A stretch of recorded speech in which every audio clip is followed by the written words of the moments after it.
Line ಟಿವಿಯ top ನ್ಯೂಸ್ಗೆ ಸ್ವಾಗತ. ನಾನು ಬಸವರಾಜ್.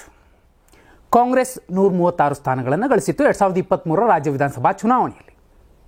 ರಾಹುಲ್ ಗಾಂಧಿ ಅವರು ವೋಟ್ ಚೋರಿ ಅಂತ ಬಿಜೆಪಿ ಮತ್ತು ಚುನಾವಣಾ ಆಯೋಗ ಒಟ್ಟಿಗೆ ಸೇರಿಕೊಂಡು ಪ್ರಜಾಪ್ರಭುತ್ವ ವ್ಯವಸ್ಥೆಯಲ್ಲಿ ಮತದಾನ ಅನ್ನುವಂತಹ ಬಹುದೊಡ್ಡ ದಾನಕ್ಕೆ ಘಾತುಕತನವನ್ನು ಮಾಡ್ತಿದೆ, ಬಹುದೊಡ್ಡ ಹಿನ್ನಡೆ ಆಗುತ್ತೆ ಅನ್ನುವಂಥದ್ದನ್ನು ಗಂಭೀರ ಆರೋಪ ಮಾಡಿದರು. ಆದರೆ ಇದರ ಜೊತೆಯಲ್ಲಿ ಮಹದೇವಪುರ ವಿಧಾನಸಭಾ ಕ್ಷೇತ್ರದ ಎಕ್ಸಾಂಪಲ್ ಅನ್ನು ಕೊಟ್ಟಿದ್ರು, ಅದಕ್ಕೊಂದಷ್ಟು ದಾಖಲೆಗಳನ್ನು ಕೊಟ್ಟಿದ್ರು ಸಾರ್ವಜನಿಕರ ಮುಂದೆ. ಆದರೆ ಚುನಾವಣಾ ಆಯೋಗ ಕೇಳಿದಾಗ ಅದಕ್ಕೆ ಸಂಬಂಧಪಟ್ಟ ದಾಖಲೆಗಳನ್ನು ಕೊಡುವಲ್ಲಿ ಹಿಂದೇಟು ಹಾಕಿದ್ರು ರಾಹುಲ್ ಗಾಂಧಿ ಅವರು. ಆದರೆ ಈಗ ಕಾಂಗ್ರೆಸ್ನ ಒಂದು ಕ್ಷೇತ್ರ, ಅದು ಮಾಲೂರು ವಿಧಾನಸಭಾ ಕ್ಷೇತ್ರ, ಆ ಕ್ಷೇತ್ರದ ಶಾಸಕ ಸ್ಥಾನ ಅಸಿಂದುಗೊಂಡಿರುವಂಥದ್ದು ಹೈಕೋರ್ಟ್ ಮಹತ್ವದ ಒಂದು ತೀರ್ಪನ್ನು ಕೊಟ್ಟಿರುವಂಥದ್ದು. ಏನಾಗಿದೆ?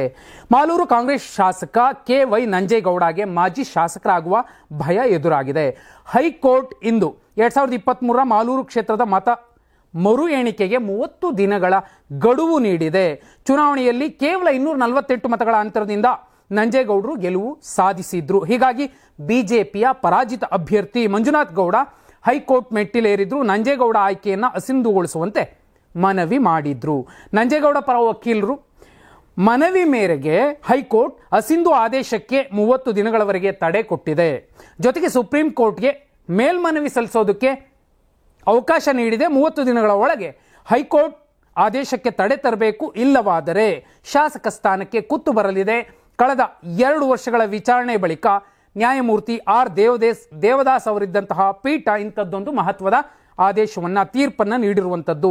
ಜಿಲ್ಲಾ ಚುನಾವಣಾಧಿಕಾರಿ ಮತ ಎಣಿಕೆಯ ವಿಡಿಯೋ ಸಲ್ಲಿಸಿಲ್ಲ, ಹೀಗಾಗಿ ಅಧಿಕಾರಿಯ ವಿರುದ್ಧ ಕ್ರಮಕ್ಕೂ ಕೂಡ ಸೂಚಿಸಿರುವಂಥದ್ದು. ಶಾಸಕ KY ನಂಜೇಗೌಡರು 30 ದಿನಗಳ ಬಳಿಕ ಹಾಲಿ ಆಗ್ತಾರೋ ಅಥವಾ ಮಾಜಿ ಆಗ್ತಾರೋ ಅನ್ನುವಂತಹ ಕುತೂಹಲ ಕೂಡ ಮೂಡಿದೆ. ಇಲ್ಲಿ ತುಂಬಾ ಸೂಕ್ಷ್ಮವಾಗಿ ಹೇಳಿರುವಂಥದ್ದು ಬಿಜೆಪಿಯ ಪರಾಜಿತ ಅಭ್ಯರ್ಥಿ ಮಂಜುನಾಥ್ ಗೌಡರು ಕೋರ್ಟ್ಗೆ ಸಲ್ಲಿಸಿರುವಂತಹ ಮನವಿ ಪ್ರಕಾರ CCTV ವಿಡಿಯೋ ಸಿಕ್ಕಿಲ್ಲ, ಒಂದಷ್ಟು ಫಾರಂಗಳಲ್ಲಿ ಸೈನ್ ನಮ್ಮ ಏಜೆಂಟರು ಹಾಕಿರುವಂಥದ್ದು ಸಿಕ್ಕಿಲ್ಲ. ಆ ದಾಖಲೆಗಳನ್ನು ಕೊಟ್ಟರೆ ನಮ್ಮವ್ರು ಇದ್ರೋ ಇಲ್ವೋ ಅನ್ನುವಂಥದ್ದು ಕ್ಲಾರಿಟಿ ಸಿಗುತ್ತೆ, ಅಥವಾ 248 ಮತಗಳಿಂದ ಅವರೇ ಗೆದ್ದಿದ್ದಾರೆ ಅನ್ನುವಂಥ ಪಕ್ಕ ಆಗುತ್ತೆ. ಆದರೆ ನಮಗೆ ದಾಖಲೆಗಳನ್ನು ಕೊಟ್ಟಿಲ್ಲ, ಇಲ್ಲಿ ಅಕ್ರಮ ಆಗಿದೆ ಮತ ಎಣಿಕೆಯ ಸಂದರ್ಭದಲ್ಲಿ ಅನ್ನುವಂತಹ ಗಂಭೀರ ಆರೋಪ ಮಾಡಿದ್ರು. ಕೋರ್ಟ್ ಇಂಥದ್ದೊಂದು ತೀರ್ಪನ್ನು ಕೊಡೋ ಮೂಲಕ ಮತ ಚೋರಿ ಅಂತಿದ್ದಂತಹ ಕಾಂಗ್ರೆಸ್ಗೆ ಬಹುದೊಡ್ಡ ಶಾಕ್ ಕೊಟ್ಟಿರುವಂಥದ್ದು. ಇದರ ಜೊತೆಯಲ್ಲಿ ಇಲ್ಲಿ ಇನ್ನೊಂದು ಮುಖ್ಯ ವಿಚಾರ, KMF ಅಧ್ಯಕ್ಷ ಆಗಬೇಕು ಅನ್ನುವಂತಹ ಉಮೇದಿನಲ್ಲಿ ನಂಜೇಗೌಡರಿದ್ರು. ಆ ಕಡೆ ಉಪಮುಖ್ಯಮಂತ್ರಿ KPCC ಅಧ್ಯಕ್ಷ DK ಶಿವಕುಮಾರ್ ಅವರು ತಮ್ಮ ಸಹೋದರ DK ಸುರೇಶ್ ಅವರನ್ನ KMF ಅಧ್ಯಕ್ಷನನ್ನಾಗಿ ಮಾಡಬೇಕು ಅನ್ನುವಂತಹ ಉಮೇದಿನಲ್ಲಿ ಇದ್ರು. ಎರಡೂ ಕಡೆ ಫೈಟ್ ಆಗ್ತಿತ್ತು. ಹೇಳಿ ಕೇಳಿ ನಂಜೇಗೌಡರು ಆಲ್ಮೋಸ್ಟ್ ಸಿದ್ದರಾಮಯ್ಯ ಅವರ ಬಣದಲ್ಲಿ ಗುರುತಿಸಿಕೊಂಡಿದ್ದಾರೆ. ಆ ಕಾರಣಕ್ಕೋಸ್ಕರನೇ ಈ ತೀರ್ಪನ್ನ ಮತ್ತು ಈ ಪ್ರಕರಣವನ್ನು ಕೂಡ ರಾಜಕೀಯ ವಲಯದಲ್ಲಿ ಬೇರೆ ರೀತಿಯಲ್ಲಿ ಚರ್ಚೆ ಮಾಡ್ತಿದ್ದಾರೆ. ಆದರೆ ಕೋರ್ಟ್ ಹೇಳಿದ್ದನ್ನು ಪಾಲಿಸಬೇಕು. ಈಗ 30 ದಿನಗಳ ಒಳಗೆ ಸುಪ್ರೀಂ ಕೋರ್ಟಿಂದ ಇವರು ಸ್ಟೇ ತರಿಸಿ ಅಥವಾ ಮತ ಎಣಿಕೆಗೆ ಅವಕಾಶ ಮತ್ತೊಂದೇನಾದರೂ ಮಾಡಿದ್ರೆ ನಂಜೇಗೌಡರ MLA ಪೋಸ್ಟ್ ಉಳಿಯುತ್ತೆ. ಇಲ್ಲ ಅಂದರೆ ಮತ್ತೊಬ್ಬರು ಯಾರಿದ್ರು ಅವರಿಗೆ ಬಹುದೊಡ್ಡ ಅವಕಾಶ ಸಿಗತ್ತೆ. ಎರಡನೇ ಸುದ್ದಿ, ಬಹುಮುಖ್ಯವಾದಂತಹ ಸುದ್ದಿ, ಬಸನಗೌಡ ಪಾಟೀಲ್ ಯತ್ನಾಳ್ರದ್ದು. ಏನಾಯಿತು? ರಾಜ್ಯದಲ್ಲಿ ಹಿಂದುತ್ವದ ಫೈರ್ ಬ್ರಾಂಡ್ ಆಗಿ ಶಾಸಕ ಬಸನಗೌಡ ಪಾಟೀಲ್ ಯತ್ನಾಳ್ ರೂಪುಗೊಳ್ತಿದ್ದಾರೆ. ಮದ್ದೂರಿನಲ್ಲಿ ನಡೆದ ಕಲ್ಲು ತೂರಾಟದ ಬಳಿಕ ಯತ್ನಾಳ್ ಖ್ಯಾತಿ ಉತ್ತರದಿಂದ ದಕ್ಷಿಣಕ್ಕೆ ಹಬ್ಬಿದೆ. ಹಿಂದುತ್ವ ಅಂದರೆ ಯತ್ನಾಳ್ ಅನ್ನುವಂತಾಗಿದೆ. ಇದು ಬಿಜೆಪಿ ಹೈಕಮಾಂಡ್ ಕೂಡ ಯೋಚಿಸುವಂತೆ ಮಾಡಿದೆ. ಕರ್ನಾಟಕದಲ್ಲಿ ಆಗಿರೋ ಮಿಸ್ಟೇಕ್ ಸರಿಪಡಿಸಿಕೊಳ್ಳಲು ಸ್ವತಃ ಹೈಕಮಾಂಡ್ ಮುಂದಾಗಿರುವಂಥದ್ದು. ಯತ್ನಾಳ್ ವಿಜಯೇಂದ್ರ ಇಬ್ಬರನ್ನೂ ಕೂರಿಸಿ ಸಂಧಾನಕ್ಕೆ ಮುಂದಾಗಿರುವಂಥದ್ದು. ಇದಕ್ಕೋಸ್ಕರ ಸೆಪ್ಟೆಂಬರ್ 18-19ರಂದು ಬಹುಮುಖ್ಯವಾದಂತಹ ಚಿಂತನ ಮಂಥನ ಸಭೆ ಇರುವಂಥದ್ದು. ಈ ಸಭೆಯ ಬಹುಮುಖ್ಯ ಅಜೆಂಡಾವೇ ಬಣರಾಜಕಾರಣಕ್ಕೆ ಬಹುದೊಡ್ಡ ಇತಿಶ್ರೀ ಆಡುವಂಥದ್ದು ಮತ್ತು 2028 ವಿಧಾನಸಭಾ ಚುನಾವಣೆಗೆ ಬಿಜೆಪಿಯನ್ನ ಗಟ್ಟಿಯಾಗಿ ಸಂಘಟಿಸುವಂಥದ್ದು. ಅದು ಬಣರಾಜಕೀಯಗಳಿಲ್ಲದಂತಹ, ಅಪಸ್ವರಗಳಿಲ್ಲದಂತಹ ಬಿಜೆಪಿಯನ್ನು ಕಟ್ಟುವಂಥದ್ದು ಅಮಿತ್ ಶಾ ಅವರ ಲೆಕ್ಕಾಚಾರ. ಅಮಿತ್ ಶಾ ಅವರೇ ಖುದ್ದಾಗಿ ಈಗ ಅಖಾಡಕ್ಕಿಳಿದಿದ್ದಾರೆ ಅನ್ನುವಂಥದ್ದು ಬಹುಮುಖ್ಯ ವಿಚಾರ. ರಾಜ್ಯದಲ್ಲಿ ಪಕ್ಷ ಸಂಘಟನೆ, ಮುಂದಿನ ಹೋರಾಟದ ರೂಪುರೇಷೆ, ಕಾಂಗ್ರೆಸ್ ಸರ್ಕಾರದ ವೈಫಲ್ಯಗಳ ಬಗ್ಗೆ ಚರ್ಚಿಸಲು ಸಭೆ ಕರೆಯಲಾಗಿದೆ. ಆದರೆ ಈ ಸಭೆಯ ಮೂಲ ಅಜೆಂಡಾ ಬೇರೆ ಇದೆ ಅಂತ ಹೇಳಲಾಗ್ತಿದೆ. 2 ದಿನಗಳ ಬಳಿಕ ಸಭೆ ನಡೆಯುವಂಥದ್ದು. ಹೈಕಮಾಂಡ್ ನಿಯೋಜಿಸಿರುವ ಇಬ್ಬರು ನಾಯಕರ ನೇತೃತ್ವದಲ್ಲಿ ಸಂಧಾನ ಸಭೆ ನಡೆಸಲಾಗ್ತಿದೆ. ನೋ ಡೌಟ್ ಅದು ವಿಜಯೇಂದ್ರ ಮತ್ತು ಬಸನಗೌಡ ಪಾಟೀಲ್ ಯತ್ನಾಳ್. ನೋಡಿ, ಇಲ್ಲಿ ಏನೇ ಇರಬಹುದು, ಯತ್ನಾಳರು ನೇರ ನೇರ ಮಾತಾಡ್ತಾರೆ, ವಿಜೇಂದ್ರ ಅವರು ಅಳೆದು ತೂಗಿ ಮಾತಾಡ್ತಾರೆ. ಇಬ್ಬರಲ್ಲೂ ಕೂಡ ಪಕ್ಷಕ್ಕೆ ಘಾಸಿ ಮಾಡಬೇಕು ಅನ್ನುವಂತಹ ಉದ್ದೇಶ ಏನಿರಲಿಕ್ಕಿಲ್ಲ. ಅರೆ ಯತ್ನಾಳು ನೇರ ನೇರ ಅಪ್ಪ ಮಗ ಪೂಜ್ಯ ತಂದೆಯವರು ಅಂತೆಲ್ಲ ಕುಟುಕದಾಗ ವಿಜೇಂದ್ರ ಅವರು ಕೂಡ ಪ್ರತಿಯಾಗಿ ಯಾವುದೇ ಮರುಟೀಕೆಯನ್ನೋ ಅಥವಾ ವಿಮರ್ಶೆಯನ್ನೋ ಮಾಡುವಂತಹ ಕೆಲಸಕ್ಕೆ ವಿಜೇಂದ್ರ ಅವರು ಮುಂದಾಗಿರಲಿಲ್ಲ. ಆದರೆ ಅವರ ಉಚ್ಚಾಟನೆಯ ತನಕ ಇಡೀ ಟೀಮನ್ನು ತಗೊಂಡು ಹೋಗಿದ್ರು ಪರೋಕ್ಷವಾಗಿ. ಇದೇ ಕಾರಣಕ್ಕೋಸ್ಕರ ಬಹುಪಾಲು ಜನ ಹೇಳ್ತಿದ್ದದ್ದು ಮಾತಾಡಿ ಮಾತಾಡಿ ಯತ್ನಾಳರು ಕೆಟ್ಟರು ಅಂತ. ಆದರೆ ಯತ್ನಾಳ್ ವರಸೆ ಬದಲಾಗಿದೆ. ಅವರೀಗ ಬಹು ಜನಪ್ರಿಯ ನಾಯಕರಾಗಿ ಹೊರಹೊಮ್ಮುತ್ತಿರುವಂತಹ ಬಿಜೆಪಿಯ ಭವಿಷ್ಯದ ಮಾಸ್ ಲೀಡರ್ ಆಗಿ ಕಾಣ್ತಿದ್ದಾರೆ ಯತ್ನಾಳ್. ಮತ್ತೊಂದು ಕಡೆ ಯುವ ಪಡೆಯನ್ನು ಆಕರ್ಷಿಸ್ತಿರುವಂತಹ ವಿಜೇಂದ್ರ ಅವರು ಕೂಡ ಒಟ್ಟಿಗೆ ಸೇರಿದ್ರೆ ಬಿಜೆಪಿಗೆ ಸರಳ ಬಹುಮತ ಅನ್ನುವಂಥದ್ದು ಈ ಹಿಂದೆ ರಾಜ್ಯದಲ್ಲಿ ಬಂದಿರಲಿಲ್ಲ 113. ಆ ಅವಕಾಶ ಈ ಸಲ ಇದೆ ಅನ್ನುವಂಥದ್ದನ್ನು ಹೈಕಮಾಂಡ್ ಮನಗಂಡು ಈಗ ಇಬ್ಬರನ್ನು ಕೂರಿಸಿ ಒಂದು ಸಂಧಾನಕ್ಕೆ ಎಲ್ಲ ವೇದಿಕೆಯನ್ನು ಸಜ್ಜುಗೊಳಿಸಿದೆ. ಇಲ್ಲಿ ಯತ್ನಾಳ್ ಬಣ ಅಥವಾ ವಿಜೇಂದ್ರ ಬಣ ಅಂತ ಬಣಗಳೆಲ್ಲ ಕಿತ್ತು ಹೋಗಿ ಕೇವಲ ಕರ್ನಾಟಕ ಬಿಜೆಪಿ ಬಣ ಅನ್ನುವಂತಹ ಒಂದು ಬಣ ಸೃಷ್ಟಿಯಾದರೆ ಹೈಕಮಾಂಡ್ ಕನಸು ನನಸಾಗುತ್ತೆ. 2028ರ ರಾಜ್ಯ ವಿಧಾನಸಭಾ ಚುನಾವಣೆಯಲ್ಲಿ ಈ ಎರಡೂ ನಾಯಕರು ಯತ್ನಾಳ್ ಮತ್ತು ವಿಜೇಂದ್ರ ಒಟ್ಟಿಗೆ ಸಾಗಿದ್ರೆ ಬಹುದೊಡ್ಡ ಲಾಭ ಆಗಬಹುದು. ಇನ್ನು ಮೂರನೇ ಸುದ್ದಿ, ಜಾತ್ಯತೀತ ಜನತಾದಳದಿಂದ ಮಳೆ ಹಾನಿ ಸಮೀಕ್ಷೆ, ಎಕರೆಗೆ 25,000 ಪರಿಹಾರ ನೀಡುವಂತೆ ಆಗ್ರಹ. ನಿಖಿಲ್ ಕುಮಾರಸ್ವಾಮಿ ಅವರು ಇಂಥದ್ದೊಂದು ಆಗ್ರಹವನ್ನು ಮಾಡಿದ್ದಾರೆ. ಉತ್ತರ ಕರ್ನಾಟಕ ರೈತರ ಪರ ಜೆಡಿಎಸ್ ಯುವ ಘಟಕದ ರಾಜ್ಯಾಧ್ಯಕ್ಷ ನಿಖಿಲ್ ಕುಮಾರಸ್ವಾಮಿ ಧ್ವನಿ ಎತ್ತಿದ್ದಾರೆ. ಕಲ್ಯಾಣ ಕರ್ನಾಟಕದ ಭಾಗದಲ್ಲಿ ಅತಿ ಹೆಚ್ಚು ಮಳೆ ಆಗ್ತಿದ್ದು ಅತಿವೃಷ್ಟಿಯಿಂದ ರೈತರು ಮನೆ ಆಸ್ತಿ ಬೆಳೆ ಕಳೆದುಕೊಂಡಿದ್ದಾರೆ. ಆದರೆ ಸರ್ಕಾರದ ಯಾವೊಬ್ಬರೂ ಕೂಡ ರೈತರ ಕಷ್ಟ ಕೇಳಿಲ್ಲ, ನೆರೆ ಹಾನಿ ಸಮೀಕ್ಷೆಯನ್ನು ಮಾಡಿಲ್ಲ. ಇದಕ್ಕೆ ನಿಖಿಲ್ ಕುಮಾರಸ್ವಾಮಿ ಅವರು ಕಿಡಿಕಾರಿದ್ದು ರಾಜ್ಯ ಸರ್ಕಾರವನ್ನು ತರಾಟೆಗೆ ತೆಗೆದುಕೊಂಡಿದ್ದಾರೆ. ಕಲಬುರಗಿಯಲ್ಲಿ ನಡೆದ ಸುದ್ದಿಗೋಷ್ಠಿಯಲ್ಲಿ ರಾಜ್ಯದ ಕೃಷಿ ಸಚಿವರು ತಮ್ಮ ಕ್ಷೇತ್ರಕ್ಕೆ ಸಚಿವರ ಅಥವಾ ರಾಜ್ಯದ ಸಚಿವರ ಅಂತ ನಿಖಿಲ್ ಪ್ರಶ್ನಿಸಿದ್ದಾರೆ. ಸರ್ಕಾರ ಈ ಕೂಡಲೇ ಮಧ್ಯಪ್ರವೇಶ ಮಾಡಿ 1 ಎಕರೆಗೆ ಪ್ರದೇಶಕ್ಕೆ ಬೆಳೆ ಹಾನಿಗೆ 25,000 ಪರಿಹಾರ ನೀಡಬೇಕು ಅಂತ ಆಗ್ರಹಿಸಿದ್ದಾರೆ. 14 ತಿಂಗಳು ಅಧಿಕಾರದಲ್ಲಿದ್ದ ವೇಳೆ ಕುಮಾರಸ್ವಾಮಿ ಅವರು ರೈತರ ಸಾಲ ಮನ್ನಾ ಮಾಡಿದ್ದಾರೆ. ರೈತರ ವಿಷಯಕ್ಕೆ ಬಂದಾಗ ನಾವು ರಾಜಕೀಯ ಮಾಡಲ್ಲ, ಶಕ್ತಿ ಮೀರಿ ಹೋರಾಟ ಮಾಡ್ತೇವೆ, ರೈತರ ವಿಚಾರದಲ್ಲಿ ಜೆಡಿಎಸ್ ಹಿಂದೆ ಸರಿಯಲ್ಲ, ರೈತರ ಜೊತೆ ನಿಂತು ಹೋರಾಟ ಮಾಡ್ತೇವೆ, ರಾಜ್ಯದಲ್ಲಿ ಬೆಳೆ ಹಾನಿ ಪ್ರದೇಶದಲ್ಲಿ ಸಂತ್ರಸ್ತರ ಭೇಟಿ ಮಾಡುತ್ತಿದ್ದೇವೆ, ನಮ್ಮ ಪಕ್ಷದಿಂದ ವರದಿ ತಯಾರು ಮಾಡ್ತೇವೆ, ಅದನ್ನು ರಾಜ್ಯ ಸರ್ಕಾರದ ಗಮನಕ್ಕೆ ತರ್ತೇವೆ ಎಂದು ನಿಖಿಲ್ ಕುಮಾರಸ್ವಾಮಿ ಅವರು ಹೇಳಿದ್ದಾರೆ. ಈ ವಿಚಾರಕ್ಕೆ ಬಂದಾಗ ಎಲ್ಲೋ ಒಂದು ಕಡೆ ಎಐಸಿಸಿಯ ಸಾರಥಿ ಮಲ್ಲಿಕಾರ್ಜುನ್ ಖರ್ಗೆ ಅವರು ಯಾರೋ ತೊಗರಿ ಬೆಳೆ ಸಮಸ್ಯೆ ಅಂತ ಹೋಗ್ತಾರೆ, ತೊಗರಿ ಒಂದು ಗಿಡಗಳನ್ನು ಇಟ್ಕೊಂಡು. ರೈತ ಬಂದು ಹೇಳ್ತಾರೆ, ನೋಡಿ ಸ್ವಾಮಿ ಇಷ್ಟೆಲ್ಲ ಆಗಿದೆ, ನಮಗೆ ಕಷ್ಟ ಆಗ್ತಿದೆ ಅಂತ. ಅರೆ ಎಷ್ಟು ಎಕರೆ ನಿಂದು? 30 ಎಕರೆ. ನಂದೆಷ್ಟು ಎಕರೆ? 100 ಎಕರೆ. 6 ಎತ್ತವಳ ಹತ್ರ 3 ಎತ್ತವಳು ಬಂದು ಹೇಳಿದ್ರೆ ಏನಾಗತ್ತೆ ಅನ್ನುವಂತಹ ಧಾಟಿಯ ಮಾತುಗಳು ಮಲ್ಲಿಕಾರ್ಜುನ್ ಖರ್ಗೆ ಅವರು ಹಾಡಿದ್ರು. ಆ ನಂತರ ವಿಡಿಯೋ ವೈರಲ್ ಆಯಿತು, ರಾಷ್ಟ್ರೀಯ ಮಟ್ಟದಲ್ಲಿ ಚರ್ಚೆ ಆಯಿತು. ಆದರೆ ಮಲ್ಲಿಕಾರ್ಜುನ್ ಖರ್ಗೆ ಅವರು ಅವರದ್ದೇ ಸರ್ಕಾರ ಇರುವಂತಹ ಕರ್ನಾಟಕದಲ್ಲಿ ಕೃಷಿ ಸಚಿವರಿಗೆ ಮತ್ತು ಸರ್ಕಾರಕ್ಕೆ ಒಂದು ತಾಕೀತು ಮಾಡಬಹುದಿತ್ತು. ಬೆಳೆ ನಾಶ ಆಗಿದೆ, ಅವರಿಗೆಲ್ಲ ಒಂದು ಪರಿಹಾರ ಘೋಷಣೆ ಮಾಡಿ ಅಂತಲೂ ಮತ್ತೊಂದು ಮಾಡಬಹುದಿತ್ತು. ಇದು ಕಾಂಗ್ರೆಸ್ ಹೊಣೆಗಾರಿಕೆಯಾಗಿತ್ತು. ಇನ್ನು ಜೆಡಿಎಸ್ ಕೇಂದ್ರದಲ್ಲಿ ಮಹತ್ವದ ಸ್ಥಾನದಲ್ಲಿ ಕುಮಾರಸ್ವಾಮಿ ಅವರು ಇದ್ದಾರೆ. ಇಲ್ಲಿ ರಾಜ್ಯ ಸರ್ಕಾರ ಎಷ್ಟು ಪರಿಹಾರ ಘೋಷಣೆ ಮಾಡುತ್ತೋ ಅಷ್ಟೇ ಪರಿಹಾರವನ್ನು ಮತ್ತು ಅದಕ್ಕೂ ಮೀರಿದ ಪರಿಹಾರವನ್ನು ಕೇಂದ್ರದಿಂದಲೂ ಕೂಡ ಜೆಡಿಎಸ್ ಕೊಡಿಸಬೇಕಾಗತ್ತೆ.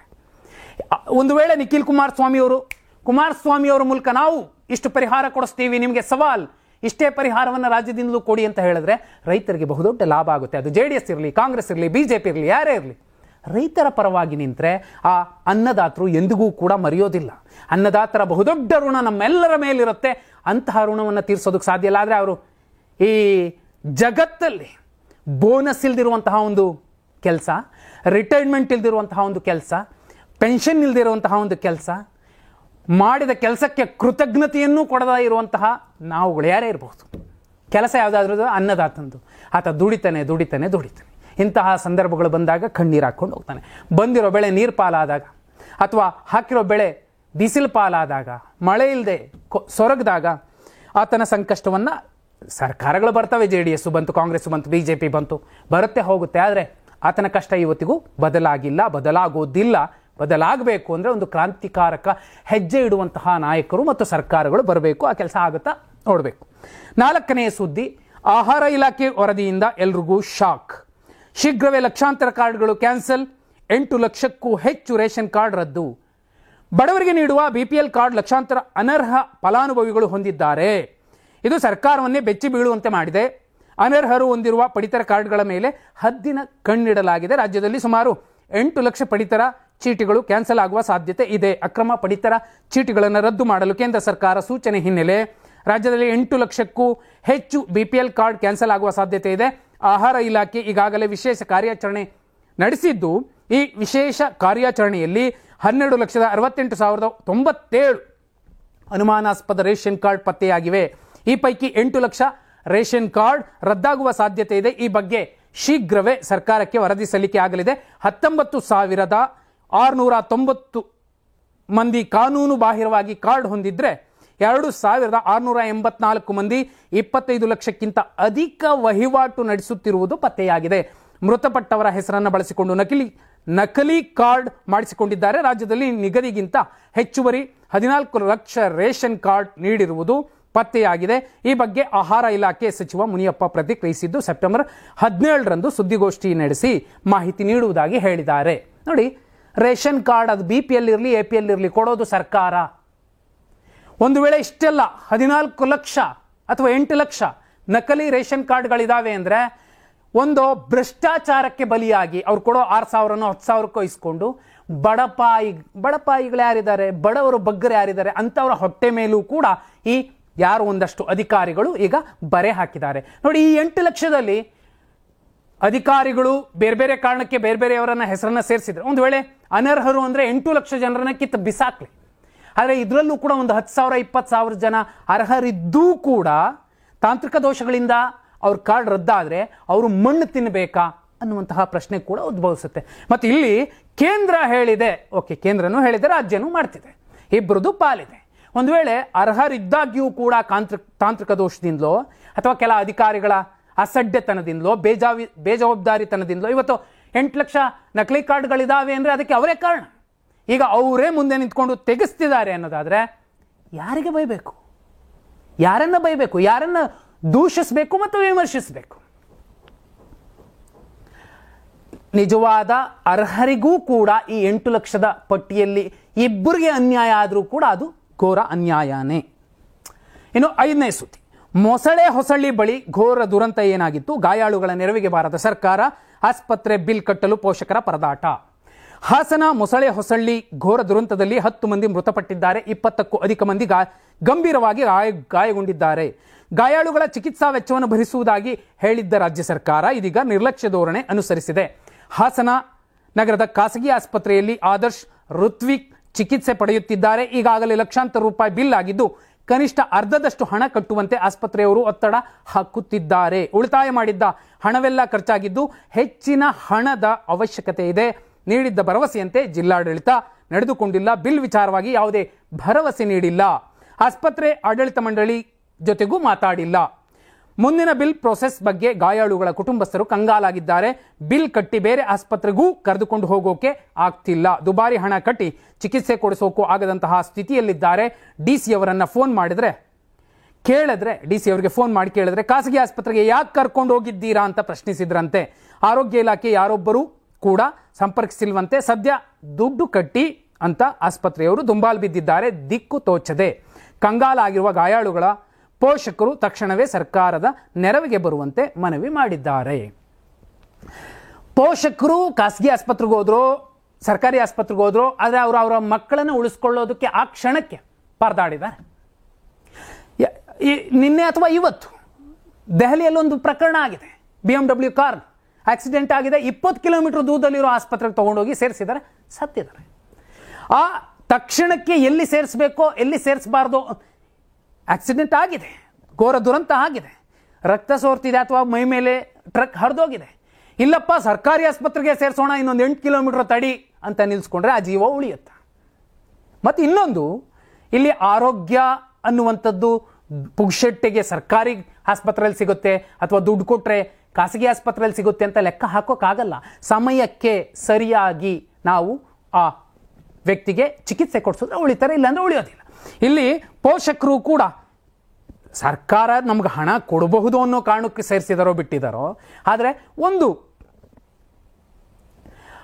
ಸಂಬಂಧಪಟ್ಟ ಅಧಿಕಾರಿಗಳು ಇಲಾಖೆಗಳು ಅವರಿಗೆ ಸ್ಪಂದಿಸಿ ನಿಮ್ಗೆ ಇಷ್ಟು ಕೊಡೋಕ್ಕಾಗಲ್ಲ, ಇಷ್ಟು ಕೊಡ್ತೀವಿ, ಉಳಿದದ್ದು ನೀವು ಹಾಕ್ಕೋಬೇಕು ಅಂತ ಹೇಳುವಂತಹ ಪ್ರಯತ್ನವನ್ನು ಅಥವಾ ಇಷ್ಟು ಸರ್ಕಾರವೇ ಕೊಡುತ್ತೆ ಅನ್ನುವಂತಹ ಪ್ರಯತ್ನವನ್ನು ಮಾಡಬೇಕು. ಇಲ್ಲಾಂದರೆ ಜನ ಏನು ಅನ್ಕೋತಾರೆ, ಅಥವಾ ನಾಳೆ ಆ ಕಡೆ ಬಂದಾಗ ಇದೇ ಸರ್ಕಾರವನ್ನು, ಈ ಸರ್ಕಾರದ ಜನಪ್ರತಿನಿಧಿಗಳನ್ನು ಆ ಜನ ಯಾವ ರೀತಿ ನೋಡಬಹುದು. ಜೊತೆಲಿ ಇಲ್ಲಿ ಘೋರ ದುರಂತ ಆಗಿದೆ. ನಾವು 20,000 ಕೊಡ್ತೀವಿ ಗಾಯಾಳುಗಳು, 20,000ದಿಂದ ಏನು ಸಿಗಬಹುದು? ಅಥವಾ 5 ಲಕ್ಷ ಕೊಡ್ತೀವಿ. ಮಾಜಿ ಪ್ರಧಾನಿ ದೇವೇಗೌಡರು ಹೇಳಿದ್ರು 5 ಲಕ್ಷ ಬೇಡ್ರಪ್ಪ, ಒಂದು 10 ಲಕ್ಷನಾದರೂ ಕೂಡಿ, ಕಷ್ಟದಲ್ಲಿದ್ದಾರೆ, ಬೆಳೀತಿದ್ದಂತಹ ಮಕ್ಕಳು ಹೋಗಿದ್ದಾರೆ, ಅವ್ರ ಜೀವನ ಏನಾಗಬೇಕು ಪೋಷಕರದ್ದು ಅಂತ ಪ್ರಶ್ನೆ ಮಾಡಿದ್ದಾರೆ, ಮನವಿ ಮಾಡ್ಕೊಂಡಿದ್ದಾರೆ. ಮನವಿ ಸಂಬಂಧಪಟ್ಟ ಇಲಾಖೆ ಈ ಕಡೆ ನೋಡುವುದು ಉತ್ತಮ ಅಂತ ಸರ್ಕಾರಕ್ಕೂ ಕೂಡ ಒಂದು ಮನವಿಯನ್ನ ಮಾಡಬಹುದು ಅಷ್ಟೇ. ಬಿಹಾರ ಚದುರಂಗದಲ್ಲಿ ದೋಸ್ತಿ ಕುಸ್ತಿ ಎಲ್ಲ 243 ವಿಧಾನಸಭಾ ಕ್ಷೇತ್ರಗಳಲ್ಲೂ RJD ಸ್ಪರ್ಧೆ. ಕಾಂಗ್ರೆಸ್ಗೆ ಚೆಕ್ ಮೇಟ್ ಇಟ್ಟ ತೇಜಸ್ವಿ ಯಾದವ್. ಜಸ್ಟ್ ಇನ್ 2 ತಿಂಗಳಲ್ಲಿ ಬಿಹಾರ ಇಡೀ ದೇಶದ ಕೇಂದ್ರ ಬಿಂದು ಆಗಲಿದೆ. ಕಾಂಗ್ರೆಸ್ RJD ಮಧ್ಯೆ ಇನ್ನೂ ಸೀಟ್ ಶೇರಿಂಗ್ ಒಪ್ಪಂದ ಅಂತಿಮವಾಗಿಲ್ಲ. ಸೀಟು ಹಂಚಿಕೆ ಮುನ್ನ ತೇಜಸ್ವಿ ಯಾದವ್ ಅವರು ಕಾಂಗ್ರೆಸ್ಗೆ ಶಾಕ್ ಕೊಟ್ಟಿದ್ದಾರೆ. ಬಿಹಾರದ ಎಲ್ಲ 243 ವಿಧಾನಸಭಾ ಕ್ಷೇತ್ರಗಳಲ್ಲಿಯೂ ಸ್ಪರ್ಧಿಸುವುದಾಗಿ ತೇಜಸ್ವಿ ಯಾದವ್ ಘೋಷಿಸಿದ್ದಾರೆ. ಜೊತೆಗೆ ಈ ಬಾರಿ ಸಿಎಂ ಅಭ್ಯರ್ಥಿ ಯಾರು ಅನ್ನೋದನ್ನ ಬಿಹಾರ ಜನತೆಗೆ ತಿಳಿಸುವ ಭರವಸೆ ನೀಡಿದ್ದಾರೆ. ತೇಜಸ್ವಿ ಯಾದವ್ ಅವರ ಈ ಘೋಷಣೆ ಬಿಹಾರ ಮಹಾಗಠಬಂಧನ್ ಮೈತ್ರಿಕೂಟದಲ್ಲಿ ಸಂಚಲನ ಸೃಷ್ಟಿಸಿದೆ. ಇದು ಬಿಹಾರದಲ್ಲಿ RJDಯನ್ನ ನೆಚ್ಚಿಕೊಂಡಿದ್ದ ಕಾಂಗ್ರೆಸ್ಗೆ ಬಿಸಿ ತುಪ್ಪವಾಗಿ ಪರಿಣಮಿಸಿದೆ. ಈ ಬೆಳವಣಿಗೆಯ ಮಧ್ಯೆ ವೋಟ್ ವೈಬ್ ಎನ್ನುವಂತಹ ಸಂಸ್ಥೆ ನಡೆಸಿದ ಸಮೀಕ್ಷೆಯ ಪ್ರಕಾರ ಬಿಹಾರದಲ್ಲಿ ನಿತೀಶ್ ಕುಮಾರ್ ವಿರುದ್ಧದ ಆಡಳಿತ ವಿರೋಧಿ ಅಲೆ ಹೆಚ್ಚಾಗುತ್ತಿದೆ. ಜನರು ಬದಲಾವಣೆಯನ್ನು ಬಯಸುತ್ತಿದ್ದಾರೆ ಎಂದು ಹೇಳಿದೆ. ನಿತೀಶ್ ಕುಮಾರ್ ಅವರ ಜನಪ್ರಿಯತೆ ಕಡಿಮೆಯಾಗುತ್ತಿದೆ ಮತ್ತು ಜನರು ಬದಲಾವಣೆ ಬಯಸುತ್ತಿದ್ದಾರೆ. ಯುವಕರು, ಮಹಿಳೆಯರು ಮತ್ತು ಹಳ್ಳಿಯ ಜನರು ಮುಖ್ಯಮಂತ್ರಿಯಾಗಿ ಹೊಸ ಮುಖವನ್ನು ನೋಡಲು ಬಯಸುತ್ತಿದ್ದಾರೆ ಎಂದು ವೋಟ್ ವೈಬ್ ಸಮೀಕ್ಷೆ ತಿಳಿಸಿದೆ. ನೋಡಿ, ಇಲ್ಲಿ ಕಾಂಗ್ರೆಸ್ಸು ಕೂಡ ಒಂದು ಕಡೆ AI ವಿಡಿಯೋ ಮಾಡೋದಕ್ಕೋಗಿ ಜಸೋದಾಬೆನ್ ಅವರದು, ಮೋದಿಯವರ ತಾಯಿತು, ಟ್ರೋಲ್ ಆಯಿತು. ಒಂದು ಭಾವನಾತ್ಮಕ ವಿಚಾರವನ್ನು ಇವರು ಕೂಡ ಬಳಸ್ಕೊಂಡ್ರು, ಅವರು ಕೂಡ ಬಳಸ್ಕೊಂಡ್ರು. ಎಲ್ಲ ಒಂದು ಕಡೆ ಅಲ್ಲಿ BJPಗೆ ಲಾಭ ಆಯಿತು. ಹಲವು ಸಮೀಕ್ಷೆಗಳು ಸಿಂಪಲ್ ಆಗಿ ಹೇಳ್ತಿರುವಂಥದ್ದು BJPಗೆ ದೊಡ್ಡ ಲಾಭ ಆಗುತ್ತೆ, NDAಗೆ ಲಾಭ ಆಗುತ್ತೋ ಬಿಡುತ್ತೋ, ಅಂದರೆ JDUಗೆ ಲಾಭ ಆಗುತ್ತೋ. JDUಗಂತೂ ದೊಡ್ಡ ಲಾಭ ಆಗಲ್ಲ, ಆದರೆ BJPಗೆ ಬಹುದೊಡ್ಡ ಲಾಭ ಆಗಬಹುದು. ಯಾಕಂದರೆ ಕಳೆದ ಚುನಾವಣೆಯಲ್ಲಿ 74 ಸ್ಥಾನ ತೊಗೊಂಡಿತ್ತು, ಅದಕ್ಕಿಂತ ಹೆಚ್ಚಿನ ಸ್ಥಾನಗಳು ಬರುವ ಸಾಧ್ಯತೆ ಇದ್ದೇ ಇದೆ. ಆದರೆ RJD ಮಹಾಗಠಬಂಧನ್ನಲ್ಲಿ ಹೋದರೆ 75 ಸ್ಥಾನಕ್ಕಿಂತ ಹೆಚ್ಚು ಸ್ಥಾನ ಪಡೆಯಬಹುದು. ಕಳೆದ 2020 ವಿಧಾನಸಭಾ ಚುನಾವಣೆಯಲ್ಲಿ ಪಡ್ಕೊಂಡಿತ್ತು. ಕಾಂಗ್ರೆಸ್ ಕೂಡ 19 ಸ್ಥಾನ ಪಡ್ಕೊಂಡಿತ್ತು, ಅದು ಪ್ಲಸ್ ಆಗುವ ಸಾಧ್ಯತೆ ಇದೆ. ಆದರೆ ಈಗ ಈ ಸಮೀಕ್ಷೆಗಳು, ವೋಟ್ ವೈಬ್ ಸಮೀಕ್ಷೆ ಕೂಡ ಹೇಳ್ತಿರೋ ಸಂದರ್ಭದಲ್ಲಿ ಒಟ್ಟಿಗೆ ಹೋಗೋದ್ರ ಬದಲು RJD 243 ಕ್ಷೇತ್ರದಲ್ಲಿ ನಾವೇ ಸ್ಪರ್ಧಿಸ್ತೀವಿ ಅಂತ ಹೋದರೆ ಇನ್ನು ಎಡಪಕ್ಷಗಳು ಮತ್ತು ಕಾಂಗ್ರೆಸ್ ಒಟ್ಟಿಗೆ ಸೇರಿ ಏನು ಮಾಡಲಿಕ್ಕಾಗುತ್ತೆ? ಆದಾಗ್ಯೂ ಚುನಾವಣೆಯಲ್ಲಿ ಕಾಂಗ್ರೆಸ್ ಒಳ್ಳೆಯ ನಂಬರ್ ತಗೊಂಡ್ರೆ ಅದು ಬಹುದೊಡ್ಡ ಗೆಲುವಾಗುತ್ತೆ. ಅವರು 19 ಮೇಲೆ 8-10 ಹೆಚ್ಚು ತಗೊಂಡ್ರೂ ಕೂಡ ಬಹುದೊಡ್ಡ ಗೆಲುವಾಗುತ್ತೆ. ಮಹಾಗಠಬಂಧನಗಳು ಎಲ್ಲ ಕಡೆ ಹೀಗೆ ಆಗುತ್ತೆ. ಅದು ಮಹಾರಾಷ್ಟ್ರ ಇರಬಹುದು, ಬಿಹಾರ ಇರಬಹುದು, ಉತ್ತರ ಪ್ರದೇಶ ಇರಬಹುದು. ಯಾಕೆ ಹೀಗೆ? ಇನ್ನು 7ನೇ ಸುದ್ದಿ. ದೇವರ ಭೂಮಿಯಲ್ಲಿ ಮುನಿಸಿಕೊಂಡ ವರುಣ, ಮೇಘಸ್ಫೋಟಕ್ಕೆ ಮಹಾದೇವನೇ ಮುಳುಗಡೆ. 10-12 ಅಡಿಗಳಿಗೆ ಏರಿಕೆಯಾದ ನದಿ ನೀರು. ದೇವರ ಭೂಮಿ ಉತ್ತರಾಖಂಡದಲ್ಲಿ ಮತ್ತೆ ಮೇಘಸ್ಫೋಟ ಸಂಭವಿಸಿದೆ. ಡೆಹ್ರಾಡೂನ್ನಲ್ಲಿ ರಾತ್ರೋರಾತ್ರಿ ಭಾರಿ ಮಳೆಯಾಗಿದ್ದು ತಮ್ಸಾ ನದಿ ಹುಕ್ಕಿ ಹರಿಯುತ್ತಿದೆ. ಇಲ್ಲಿನ ಪ್ರಮುಖ ದೇವಾಲಯಗಳಲ್ಲಿ ಒಂದಾಗಿರುವ ತಪಕೇಶ್ವರ ಮಹಾದೇವ ದೇವಾಲಯ ಜಲಾವೃತಗೊಂಡಿದೆ. ತಮ್ಸಾ ನದಿಯಲ್ಲಿ ಹರಿಯುವ ನೀರಿನ ಮಟ್ಟ 10-12 ಅಡಿಗಳಿಗೆ ಏರಿಕೆಯಾಗಿದೆ. ದೇವಾಲಯ ಸಂಪೂರ್ಣ ಜಲಾವೃತಗೊಂಡಿದೆ ಎಂದು ಸ್ಥಳೀಯರೊಬ್ಬರು ಹೇಳಿದ್ದಾರೆ. ಬೆಳಗ್ಗೆ 4:45 ಸುಮಾರಿಗೆ ನೀರು ದೇವಾಲಯವನ್ನು ಪ್ರವೇಶಿಸಿತ್ತು. ನಂತರ ಕ್ರಮೇಣ ನೀರಿನ ಮಟ್ಟ ಹೆಚ್ಚಾಗಲು ಆರಂಭವಾಗಿ 10-12 ಅಡಿಗಳಿಗೆ ನೀರಿನ ಮಟ್ಟ ಏರಿತ್ತು. ಶಿವಲಿಂಗವನ್ನೂ ನೀರು ತಲುಪಿತ್ತು. ಬಳಿಕ ಹಗ್ಗದ ಸಹಾಯದಿಂದ ನಾವು ಮೇಲಕ್ಕೆ ಬಂದೆವು ಅಂತ ತಿಳಿಸಿದ್ದಾರೆ. ನೀರು ರಭಸದಿಂದ ಹರಿಯುತ್ತಿದ್ದು ಹಲವಾರು ಜನ ನಾಪತ್ತೆಯಾಗಿದ್ದಾರೆ. ರಾಜ್ಯ ವಿಪತ್ತು ನಿರ್ವಹಣಾ ಪಡೆ SDRF ಪ್ರಕಾರ ನದಿಯಲ್ಲಿ ಸಿಲುಕಿದ 3 ರಕ್ಷಿಸಿರುವುದಾಗಿ ತಿಳಿಸಿದೆ. ಭಾರೀ ಮಳೆಯ ಋಷಿಕೇಶದ ಮೇಲೂ ಪರಿಣಾಮ ಬೀರಿದೆ ಎಂದು ಅಧಿಕಾರಿಗಳು ತಿಳಿಸಿದ್ದಾರೆ. ಹಲವಾರು ವಾಹನಗಳು ಪ್ರವಾಹದಲ್ಲಿ ನೀರಿನಲ್ಲಿ ಸಿಲುಕಿರುವಂಥದ್ದು. ಪ್ರಧಾನಿ ನರೇಂದ್ರ ಮೋದಿ, ಕೇಂದ್ರ ಗೃಹ ಸಚಿವ ಅಮಿತ್ ಶಾ ಅವರು ಉತ್ತರಾಖಂಡ್ CM ಪುಷ್ಕರ್ ಸಿಂಗ್ ಧಾಮಿ ಅವರಿಗೆ ಕರೆ ಮಾಡಿ ಮಾತಾಡಿದ್ದಾರೆ. ಕೇಂದ್ರ ಸರ್ಕಾರ ಉತ್ತರಾಖಂಡ್ ಜನರ ರಕ್ಷಣೆಗೆ ಯಾವುದೇ ಸಹಾಯ ಬೇಕಾದರೂ ನೀಡುವ ಭರವಸೆ ನೀಡಿದೆ. ಮಳೆ ಎಲ್ಲ ಕಡೆ ಕೂಡ ಜಾಸ್ತಿ ಆಗ್ತಿದೆ, ಕರ್ನಾಟಕದಲ್ಲೂ ಕೂಡ. ಸೆಪ್ಟೆಂಬರ್ 15 ತನಕ ಜೋರು ಮಳೆ ಇರುವಂಥದ್ದು ಕೂಡ ಬಹುಮುಖ್ಯ ವಿಚಾರ. ಸೆಪ್ಟೆಂಬರಿಂದ ಅಕ್ಟೋಬರ್ 15 ತನಕ ಇನ್ನು 8ನೇ ಸುದ್ದಿ. ಪಹಲ್ಗಾಮ್ ಉಗ್ರರ ದಾಳಿಗೆ ಭಾರತೀಯ ಯೋಧರು ಆಪರೇಷನ್ ಸಿಂಧೂರ ಕಾರ್ಯಾಚರಣೆ ನಡೆಸಿದ್ರು. ಪಾಕಿಸ್ತಾನದ ಮೂಲೆ ಮೂಲೆಯಲ್ಲಿ ಅವಿತಿದ್ದ ಭಯೋತ್ಪಾದಕರು ಹುಡುಕಿ ಹೊಸಕಿ ಹಾಕಲಾಯಿತು. ಆದರೆ ಅಂದು ಪಾಕಿಸ್ತಾನ ತನ್ನ ತಪ್ಪುಗಳನ್ನು ಒಪ್ಪಿಕೊಳ್ಳಲೇ ಇಲ್ಲ. ಉಗ್ರ ಮಸೂದ್ ಅಜರ್ ಸತ್ತಿಲ್ಲ ಅನ್ನೋ ಮುಂಡುವಾದ ಮಾಡಿತ್ತು. ತೆರೆಮೆರೆಯಲ್ಲಿ ಮೊಸಳೆ ಕಣ್ಣೀರು ಹಾಕಿತ್ತು. 4 ತಿಂಗಳ ಬಳಿಕ ಆಪರೇಷನ್ ಸಿಂಧೂರ್ ಸಮಯದಲ್ಲಿ ಆದ ನಷ್ಟವನ್ನು ಜೈಷ್ ಸಂಘಟನೆ ಒಪ್ಪಿಕೊಂಡಿದೆ. ಭಾರತವು ಬಾವಲ್ಪುರ್ನಲ್ಲಿರುವಂತಹ ಭಯೋತ್ಪಾದಕ ಸಂಘಟನೆಯ ಪ್ರಧಾನ ಕಚೇರಿ ಮೇಲೆ ದಾಳಿ ಮಾಡಿತ್ತು. ಈ ದಾಳಿಯಲ್ಲಿ ಜೈಷೆ ಮೊಹಮ್ಮದ್ ಮುಖ್ಯಸ್ಥ ಮೌಲಾನಾ ಮಸೂದ್ ಅಜರ್ ದೇಹ ಛಿದ್ರವಾಯಿತು. ಮಸೂದ್ ಕುಟುಂಬದ ಸದಸ್ಯರು ಸಾವನ್ನಪ್ಪಿದ್ದಾರೆ ಎಂದು ಒಪ್ಪಿಕೊಳ್ಳಲಾಗಿದೆ. ಜೈಷೆ ಮೊಹಮ್ಮದ್ನ ಉನ್ನತ ಕಮಾಂಡರ್ ಮಸೂದ್ ಇಲ್ಯಾಸ್ ವಿಡಿಯೋ ಬಿಡುಗಡೆ ಮಾಡಿದ್ದಾರೆ. ಭಾರಿ ಶಸ್ತ್ರಸಜ್ಜಿತ ಪಾಕಿಸ್ತಾನಿ ಸೇನಾ ಸಿಬ್ಬಂದಿ ಅವರ ಸುತ್ತ ನಿಂತಿದ್ದಾರೆ. ಮಸೂದ್ ಇಲ್ಯಾಸ್ ಕಾಶ್ಮೀರಿ ವೀರಾವೇಶದಿಂದ ಭಾರತದ ವಿರುದ್ಧ ಆಕ್ರೋಶ ಹೊರಹಾಕುತ್ತಿರುವ ವಿಡಿಯೋ ವೈರಲ್ ಆಗಿದೆ. ಮೇ 7ರಂದು ನಡೆದಂತಹ ಆಪರೇಷನ್ ಸಿಂಧು ದಾಳಿಯ ಸಮಯದಲ್ಲಿ ಅಜರ್ ಅವರ ಕುಟುಂಬವನ್ನು ತುಂಡು ತುಂಡು ಮಾಡಲಾಗಿದೆ ಎಂದು ಮಸೂದ್ ಹೇಳಿದ್ದಾನೆ. ಪಾಕಿಸ್ತಾನ ಆಪರೇಷನ್ ಸಿಂಧೂರ್ ಆದಂತಹ ಸಂದರ್ಭದಲ್ಲಿ ರಾಜಮೌಳಿಯ ಸಿನಿಮಾಗಳನ್ನು ಮೀರಿಸುವ ರೀತಿಯಲ್ಲಿ ಎಐಗಳನ್ನು ಬಳಸುವ ಮೂಲಕ ನಾವು ಭಾರತವನ್ನು ಛಿದ್ರ ಮಾಡಿದ್ದೀವಿ ಅನ್ನೋ ಮಟ್ಟಿಗೆ ಪ್ರೊಜೆಕ್ಟ್ ಮಾಡಿದ್ವು ಪಾಕಿಸ್ತಾನದ ಸುದ್ದಿ ಸಂಸ್ಥೆಗಳು. ಅಲ್ಲಿನ ಅತಿರಥ ಮಹಾರಥ ನಾಯಕರು ಎಲ್ಲರೂ ಕೂಡ ನಮಗೇನೂ ಆಗಿಲ್ಲ, ಏನೇನೂ ಆಗಿಲ್ಲ ಅನ್ನುವಂತಹ ಪುಂಗಿ ಕೂಡ ಬಿಟ್ಟಿದ್ವು. ಆದರೆ ನಿಧಾನವಾಗಿ ವಿಶ್ವದ ಮುಂದೆ ಸತ್ಯದ ಅನಾವರಣ ಆಗ್ತಿದೆ. ಭಾರತದ ಶಕ್ತಿ ಪ್ರದರ್ಶನವೂ ಕೂಡ ಆಗ್ತಿದೆ. ಭಾರತ ಮೈಕೊಡವಿ ನಿಂತರೆ ಏನಾಗತ್ತೆ, ಪಾಕ್ ಸುಮ್ಮನೆ ಕಾಲ್ ಕೆರ್ಕೊಂಡ್ಬಂದ್ರೆ, ಇಂತಹ ಒಂದೊಂದು ಆಪರೇಷನ್ಗಳನ್ನು ಮಾಡ್ತಾ ಬಂದರೆ ಬಲೂಚಿಸ್ತಾನ ಪ್ರತ್ಯೇಕ ದೇಶ ಆಗುತ್ತೆ. ಇದೇ ರೀತಿ ಬೇರೆ ಬೇರೆ ದೇಶಗಳು ಕೂಡ ಉದ್ಭವಿಸುವ ಮೂಲಕ ಸಣ್ಣದೊಂದು ಪುಟ್ಟ ಪಾಕಿಸ್ತಾನವಾಗಿ ಉಳಿಬಹುದು ಅನ್ನುವಂಥದ್ದು ಜಗಜ್ಜಾಹೀರಾಗಿರುವಂತಹ ವಿಚಾರ ಮತ್ತು ಕೂಡ ಸತ್ಯ. ಇನ್ನು 9ನೇ ಸುದ್ದಿ. ಇತ್ತೀಚೆಗೆ ರಾಕಿಂಗ್ ಸ್ಟಾರ್ ಯಶ್ ಅವರ ತಾಯಿ ಪುಷ್ಪಾ ನಿರ್ಮಾಣದ ಕೊತ್ತಲವಾಡಿ ಸಿನಿಮಾ ಬಿಡುಗಡೆಯಾಗಿತ್ತು. ಆಗಸ್ಟ್ 1ರಂದು ಅದ್ದೂರಿಯಾಗಿ ರಿಲೀಸ್ ಆಗಿತ್ತು. ಈಗ ಸಿನಿಮಾ OTTಗೂ ಸಹ ಬಿಡುಗಡೆಯಾಗಿದೆ. ಈ ಚಿತ್ರದಲ್ಲಿ ನಟಿಸಿದ ಸಹ ನಟ ಮಹೇಶ್ ಗುರು ತಮ್ಮ ಸಂಭಾವನೆ ಇನ್ನೂ ಸಿಕ್ಕಿಲ್ಲ ಎಂದು ಗಂಭೀರ ಆರೋಪ ಮಾಡಿದ್ದಾರೆ. ತಮ್ಮ ಸಂಭಾವನೆ ಇನ್ನೂ ಸಿಗದೇ ಇದ್ದ ಕಾರಣ ಸಾಮಾಜಿಕ ಜಾಲತಾಣದಲ್ಲಿ ವಿಡಿಯೋ ಮೂಲಕ ಆಕ್ರೋಶ ವ್ಯಕ್ತಪಡಿಸಿದ್ದಾರೆ. ಮಹೇಶ್ ಅವರು ತಮ್ಮ ವಿಡಿಯೋ ಸಂದೇಶದಲ್ಲಿ, ನಾನು 3 ತಿಂಗಳು ಪೃಥ್ವಿ ಅಂಬರ್ ಜೊತೆ ನಟಿಸಿದ್ದೇನೆ. ಮುಹೂರ್ತಕ್ಕೂ ಮುಂಚೆ ಅಡ್ವಾನ್ಸ್ ನೀಡುವ ಭರವಸೆ ನೀಡಿದ್ರು. ಸಿನಿಮಾ ಮುಗಿದ್ರೂ ಪೇಮೆಂಟ್ ಸಿಕ್ಕಿಲ್ಲ. ಪ್ರೆಸ್ ಮೀಟ್ ಟ್ರೈಲರ್ ಲಾಂಚ್ಗೆ ಸಹ ಕರೆಯಲಿಲ್ಲ ಎಂದು ಆರೋಪಿಸಿದ್ದಾರೆ. ಡಬ್ಬಿಂಗ್ ಮುಗಿಸಿದ ನಂತರ ಪೇಮೆಂಟ್ ಕೇಳಿದಾಗ ಬಂದ ತಕ್ಷಣ ಕೊಡ್ತೀವಿ ಎಂದು ಉತ್ತರ ಸಿಕ್ಕಿತ್ತು. ಆದರೆ ನಂತರ ಯಾವುದೇ ಸಂಪರ್ಕಕ್ಕೂ ಸಾಧ್ಯವಾಗಿಲ್ಲ. ನಾನು ಮೋಸ ಹೋಗಿದ್ದೇನೆ ಎಂಬ ಭಾವನೆ ಹೊರಹಾಕಿದ್ದಾರೆ. ಈ ವಿಡಿಯೋ ಮೂಲಕ ಪುಷ್ಪಾ ಮೇಡಮ್ ಅವರಿಗೆ ನನ್ನ ಸ್ಥಿತಿ ತಿಳಿಬೇಕು, ಯಶ್ ತಾಯಿಗೆ ತಲುಪೋ ತನಕ ಈ ವಿಡಿಯೋವನ್ನು ಶೇರ್ ಮಾಡಿ ಅಂತ ಬೇಸರ ಹೊರಹಾಕಿ ವಿಡಿಯೋವನ್ನು ಮಾಡಿರುವಂಥದ್ದು. ಒಂದು ಕಡೆ ಮಗ ದೊಡ್ಡ ಸ್ಟಾರ್, ಅವರ ಈ ಕಡೆ ಆ ತಾಯಿ ಒಂದು ಸಿನಿಮಾ ಮಾಡಿದ್ದಾರೆ. ಇಲ್ಲಿ ಅವರು ಕೂಡ ಆರೋಪ ಮಾಡ್ತಿದ್ದಾರೆ ಮಹೇಶ್ ಗುರು. ಆರೋಪದ ಸತ್ಯಾಸತ್ಯತೆಯನ್ನು ಮಹೇಶ್ ಅವರು ಮತ್ತು ಪುಷ್ಪಾ ಅವರು ಇಬ್ಬರೂ ಹೇಳಬೇಕು. ಆದರೆ ಮಧ್ಯದಲ್ಲಿ ಯಶ್ ಅವರ ವಿಚಾರವನ್ನು ಸುಮ್ಮನೆ ಬಳಸುವಂಥದ್ದು ಕೂಡ ಸರಿಯಲ್ಲ. ಯಾಕಂದರೆ ಯಶ್ ವಿಚಾರದಲ್ಲಿ ಭಾಗಿಯಾಗಿದ್ದಾರೋ ಇಲ್ವೋ ಗೊತ್ತಿಲ್ಲ. ಆದರೆ ಕೆಲಸ ಮಾಡಿಸ್ಕೊಂಡು ಕೊಡಲಿಲ್ಲ ಅಂದಾಗ ಯಾರಿಗೇ ಆಗಲಿ ಆಕ್ರೋಶ ಬರುತ್ತೆ. ಇನ್ನು 10ನೇ ಸುದ್ದಿ. ರಿಯಲ್ ಸ್ಟಾರ್ ಉಪೇಂದ್ರ ಫ್ಯಾಮಿಲಿಗೆ ಹ್ಯಾಕರ್ಗಳು ಬಿಗ್ ಶಾಕ್ ಕೊಟ್ಟಿದ್ರು. ಮೊಬೈಲ್ ನಂಬರ್ ಹ್ಯಾಕ್ ಆಗಿದ್ದಕ್ಕೆ ಕಂಗಾಲದ ಉಪ್ಪಿ ಕುಟುಂಬ ಕೇಂದ್ರ ವಿಭಾಗದ ಸೈಬರ್ ಪೊಲೀಸ್ ಠಾಣೆಯಲ್ಲಿ ದೂರು ನೀಡಿದ್ರು. ಪ್ರಕರಣದ ತನಿಖೆ ಚುರುಕುಗೊಳಿಸಿದ್ದ ಅಧಿಕಾರಿಗಳು ಹಣ ಟ್ರಾನ್ಸ್ಫರ್ ಆಗಿದ್ದೆಲ್ಲಿಗೆ ಎಂಬುದನ್ನು ಈಗ ಪತ್ತೆ ಹಚ್ಚಿದ್ದಾರೆ. ಪ್ರಿಯಾಂಕಾ ಅವರು ದಿನನಿತ್ಯ ಮಾತನಾಡುತ್ತಿದ್ದ ಸಂಬಂಧಿಕರು ಮತ್ತು ಅವರ ಮಗನ ಬಳಿ ಸೈಬರ್ ವಂಚಕರು ತಲಾ ಒಬ್ಬೊಬ್ಬರ ಬಳಿ 55,000 ಹಣ ವರ್ಗಾವಣೆ ಮಾಡಿಸಿಕೊಂಡಿದ್ದಾರೆ. ಸದ್ಯ ಆ ಹಣ ಬಿಹಾರದ ನಳಂದಾ ಮೂಲದ ಅಕೌಂಟ್ಗೆ ಟ್ರಾನ್ಸ್ಫರ್ ಆಗಿದೆ ಅನ್ನುವಂಥದ್ದು ಗೊತ್ತಾಗಿದೆ. ಪ್ರಿಯಾಂಕಾ ಅವರ ಫೋನ್ ಹ್ಯಾಕ್ ಮಾಡಿ ಕಳಿಸಿಕೊಳ್ಳಲಾದ 2 ಲಕ್ಷ ಹೆಚ್ಚು ಹಣವು ಬಿಹಾರದ ನಳಂದಾ ಮೂಲದ ಬ್ಯಾಂಕ್ ಒಂದಕ್ಕೆ ವರ್ಗಾವಣೆಯಾಗಿದೆ. ವಿಕಾಸ್ ಕುಮಾರ್ ಎಂಬುವವರ ಹೆಸರಿನ ಅಕೌಂಟ್ಗೆ ಹಣ ವರ್ಗಾಯಿಸಿಕೊಳ್ಳಲಾಗಿದೆ ಎಂಬ ಮಾಹಿತಿ ತಿಳಿದು ಬಂದಿದೆ. ಸೈಬರ್ ಕ್ರೈಮ್ ಪೊಲೀಸರು ಇನ್ನೂ ಹೆಚ್ಚಿನ ಮಾಹಿತಿಯನ್ನು ಕಲೆ ಹಾಕುತ್ತಿದ್ದಾರೆ.